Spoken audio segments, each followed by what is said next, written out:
দুটোর সময় ঝড় এবং বৃষ্টি, মানে বিজেপি আসার পরে এই যে ঝড় বৃষ্টিটাই নতুন আজকে এই বছরের দেখতে পাচ্ছি।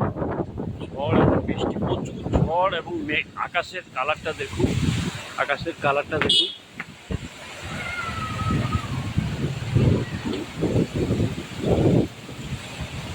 ঝড়ের গতিটা খুব জোরালো, ঝড়ের গতিটা খুব জোরালো।